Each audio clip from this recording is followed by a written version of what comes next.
এই রাস্তায় কালকে বাঘটা ঢুকেছিল।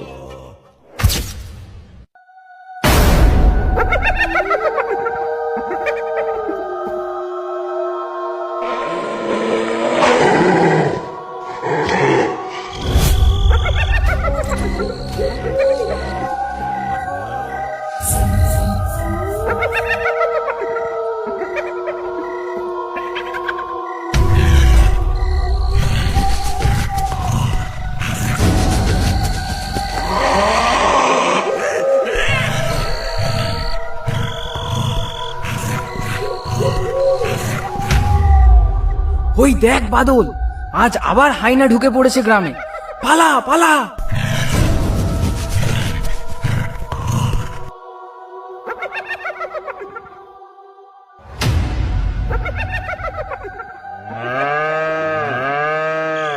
গোয়ালে গরুগুলো এমন চিল্লাচ্ছে কেন বলো তো?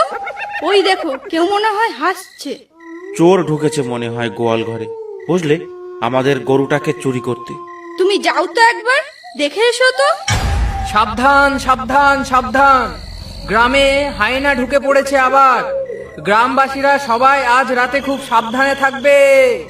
আজ আবার সেই হাইনা ঢুকে পড়েছে গ্রামে, সবাই সাবধানে থাকবে। সাবধান। দাঁড়াও, বাইরে যেও না এখন। রাত প্রহরী কি বললো শুনলে তো? কিন্তু এখন তো সবে সন্ধে, এর মধ্যেই হায়নার উৎপাত শুরু হয়ে গেল। দেখো গরুটা কিভাবে ডাকছে, মনে হয় আমাদের গরুটা আর বেঁচে নেই। আমি বলি কি, এই গোসাবাতে আর নয়, চলো না আমরা ধামাখালির দিকে কোথাও ঘর বাঁধি।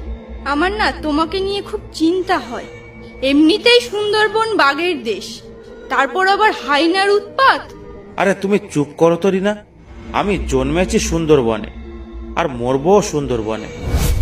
সুন্দরবন আমার মাতৃভূমি যে। তবুও শুনেছি বাঘের চেয়েও ভয়ঙ্কর ভাবে মানুষকে মারে ওই হায়নাতে, গায়ের চামড়া ছিঁড়ে ছিঁড়ে খায়। হ্যাঁ, এটা তুমি ঠিক বলেছ রিনা। বাঘ শিকার ধরে ঘাড়ে কামড়ে, তাতে মানুষ সহজেই মারা যায়। কিন্তু হায়না মানুষকে বাঁচিয়ে রেখে একটু একটু করে সারা শরীরের মাংস ছিঁড়ে খায়। দেবুদা, রতনকে রাস্তায় একা পেয়ে হাইনাটা টেনে নিয়ে গেছে মনোজদের বাগানে। তার ছেঁড়া বোড়া দেহটা বাগানের এক কোনায় বিশ্রী ভাবে পড়ে আছে। তা মরু, কখনের ঘটনা এটা? এটা ঘন্টাখানেক আগের ঘটনা। রমেশ আর ভূপেন তোমাকে ডাকতে পাঠিয়েছে। লাশটা এখনই দোবাকির চরে পুঁতে আসতে হবে। সবাই